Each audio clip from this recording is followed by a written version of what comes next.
Recentemente, esses últimos dias, a gente viu em Londres, em Finsbury Park, um ataque terrorista que agora chocou muita gente no mundo inteiro, inclusive no Brasil, porque ao contrário da maioria dos ataques que vem acontecendo até agora, não foi um ataque islâmico, mas um ataque anti-islã. E isso realmente é um golpe assim na narrativa de que, primeiro, apenas o Islã é capaz de terrorismo. A gente sabe que não. A gente viu nos Estados Unidos aí, recentemente um cara de esquerda do Bernie Sanders fazendo um ataque terrorista. Agora teve em Londres. Está se tornando uma prática comum. Cada vez mais pessoas de diversos grupos cometem.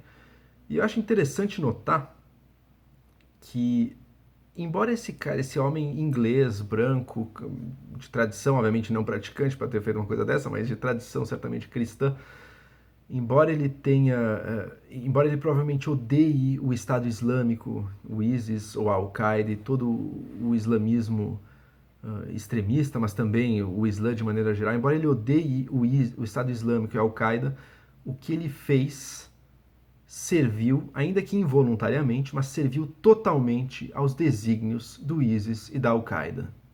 Por quê?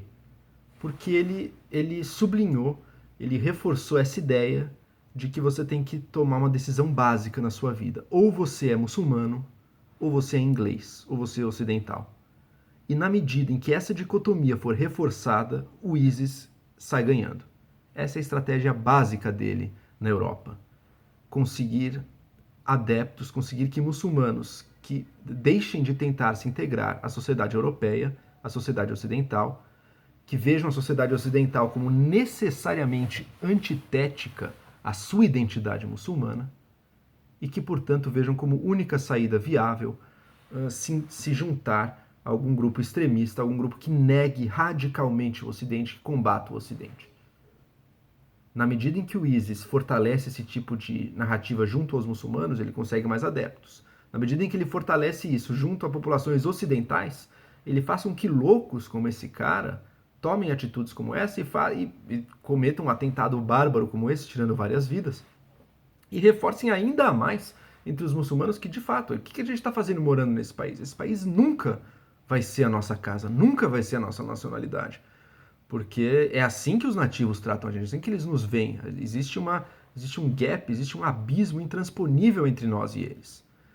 Na medida em que essa mensagem é reforçada, o ISIS ganha adeptos. O ISIS representa uma parcela minoritária do Islã sunita, não é o Islã xiita do Irã, que no passado, algumas décadas atrás era o grande vilão, o Islã xiita, que ainda hoje em dia comete muitos atentados terroristas em Israel, comete contra os próprios sunitas no Iraque e tudo mais, mas hoje em dia quem pratica atentados na Europa é basicamente o Islã sunita, mas é uma minoria de uma ideologia chamada de wahhabismo, são os wahhabitas que seguem um purismo, um fundamentalismo muito radical do Islã, e mesmo entre esses, a maioria adota uma posição muito mais quietista, uma posição de seguir os ensinamentos puros fundamentalistas do Islã, mas sem cometer atentados terroristas. A Arábia Saudita é uma grande patrocinadora dessa ideologia, mas uma minoria deles enxerga ainda como um valor ou como uma obrigação cometer atentados dessa natureza. Uma minoria de uma minoria, portanto.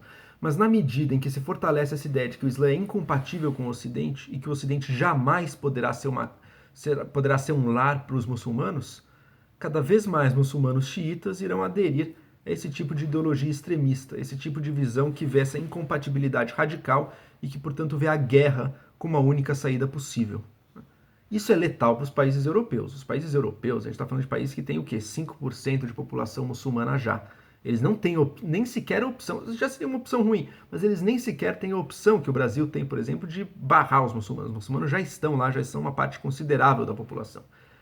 Se eles querem diminuir a porcentagem de terrorismo, se eles querem diminuir a possibilidade, as chances e a quantidade de ataques terroristas, eles têm que apostar na conduta, no caminho, na trajetória oposta, que é a trajetória da integração. Mostrar que é perfeitamente possível para um muçulmano ser inglês, ser francês, ser alemão, e que isso em nada nega a identidade que ele traz consigo. É possível a criação de novas identidades, é possível uma pessoa plenamente ocidental e plenamente muçulmana. Veja, o que a gente está falando não é nenhuma grande novidade na história. A mesma coisa teve que acontecer com o judaísmo para ele poder se integrar dentro da Europa, depois de uma história de violência, uma violência mais contra o judaísmo, mas em todo caso que conseguiu ser vencida. e às vezes violência do judaísmo contra a sociedade ao redor também. Conseguiu ser vencida com isso, com a superação disso, superação dessa ideia de que um judeu jamais poderá ser um francês de verdade, um judeu jamais poderá ser um inglês de verdade. Não, pelo contrário, é perfeitamente possível. E com o Islã também é perfeitamente possível.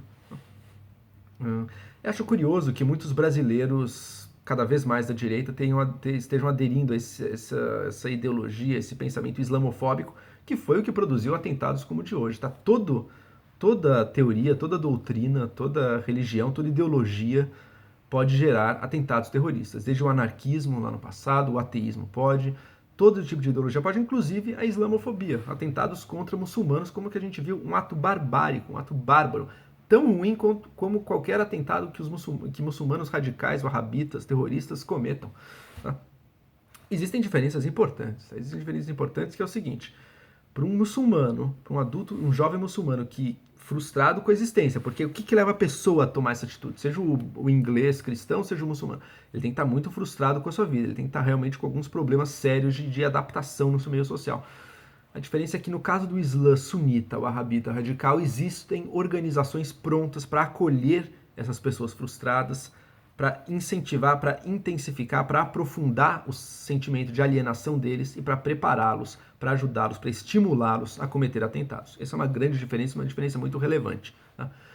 Mas ela nos mostra que o que a gente tem que combater, portanto, não é a religião em si, não é a identidade dessas pessoas, e sim essas organizações, Al-Qaeda, Estado Islâmico, outras organizações que podem estar fazendo isso. Hoje em dia são principalmente essas duas, e especificamente o Estado Islâmico hoje em dia na Europa tem sido muito forte. Não é uma briga contra o DNA teológico da religião, não é uma briga contra um grupo humano, contra uma identidade. Tá? Lembrando que, inclusive um fato acidental aí, mas inclusive fortalecendo essa narrativa anti-islã na Europa, fortalece também de maneira geral toda a narrativa, toda a crença anti-imigrantes de maneira geral, independente um pouco da religião, porque mistura questões raciais, mistura questões de fenótipo. Lembrando que Jean Charles de Menezes, brasileiro, morto pela polícia na Inglaterra, foi morto por ser confundido com um árabe que seria um dos possíveis autores daquele terrível atentado no metrô de Londres. Tá? Então acaba respingando inclusive em nós. É engraçado quando um brasileiro adota discursos tão xenofóbicos, tão preconceituosos de brancos europeus, de brancos americanos, quando nós, na verdade, não nos adaptamos de forma alguma a esse ideal de sociedade, de raça e de cultura que a gente acha que a gente está defendendo. Não, nós não somos considerados parte do Ocidente por essas pessoas. Então, realmente é uma coisa paradoxal quando se pensa nisso. E você tem, claro, a imensa maioria dos muçulmanos vivendo em paz na Inglaterra, vivendo em paz nos Estados Unidos, vivendo em paz na Europa. É uma loucura você criar inimizade com todos eles. Para um brasileiro é uma coisa bastante irresponsável, porque os muçulmanos no Brasil são uma minoria ínfima. Mas nesses países não é nem sequer uma opção. Já são uma minoria bastante considerável e que tem que ser levada em conta sempre. Então, existem problemas reais. Eu sou contra também uma mídia politicamente correta que tenta esconder ao máximo, não tem nada a ver com a religião. Tem a ver com a religião. Mas não é uma questão de um DNA teológico essencial que o Islã sempre vai ter. Tá? Assim como não era uma questão do DNA teológico judaico, e o judaísmo já foi uma religião muito violenta no passado, no Império Romano e depois ao longo da história. Assim como não era também uma questão do DNA teológico católico. A própria Inglaterra foi um país de intensa perseguição aos católicos, usando os mesmos argumentos que os islamofóbicos usam hoje. Os católicos não são confiáveis, eles mentem, seguindo a prática dos jesuítas, que acham que existe uma justificativa teológica para mentira, então eles enganam todo mundo o tempo todo. Eles praticam o terrorismo, e de fato, a Inglaterra viveu o terrorismo católico, tanto lá atrás quanto mais recentemente na Irlanda do Norte. E para quem estava lutando, para os terroristas, era uma questão: os protestantes nos oprimem, nós católicos temos que resistir. Era essa briga de identidades. No fundo era uma briga política, a gente sabe disso hoje em dia. A gente sabe que um católico jamais compactuaria com isso, mas para quem estava envolvido naquilo parecia isso. Parecia que ser um católico sincero envolveria você ter essa luta violenta contra os protestantes opressores. E por outro lado, o mainstream protestante tentando também repisar essa mensagem de que é impossível ser um bom católico e um cidadão do Império Britânico, um cidadão do Reino Unido, porque já as coisas são inconciliáveis.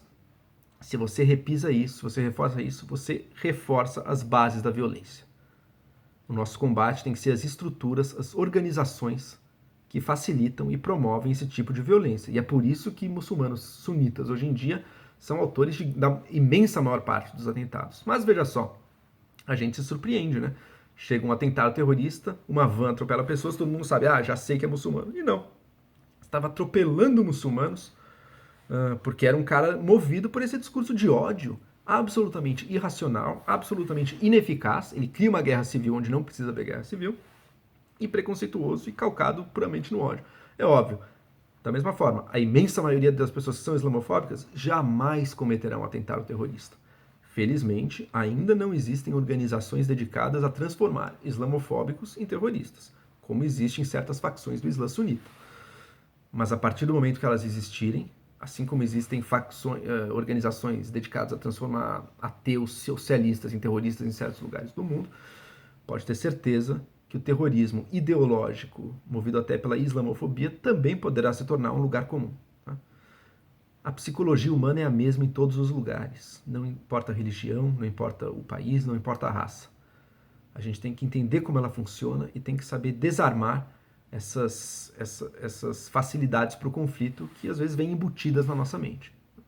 Na medida em que na Inglaterra se reforce a ideia de que é impossível ser muçulmano em inglês, portanto, todos os muçulmanos que moram lá estarão potencialmente muito mais próximos de cometer atos de violência.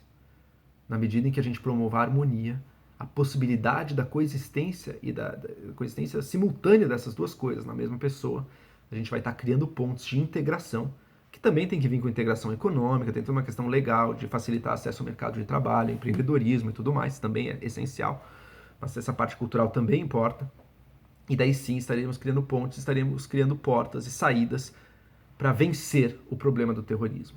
O Brasil aí é um grande exemplo de sucesso. É óbvio, com relação ao Islã a gente tem muito pouca experiência ainda, muito pouca população, mas de maneira geral, como integração de diferentes culturas e de diferentes raças, o Brasil mostra um caminho muito positivo para o mundo. Temos muito a ensinar ao mundo.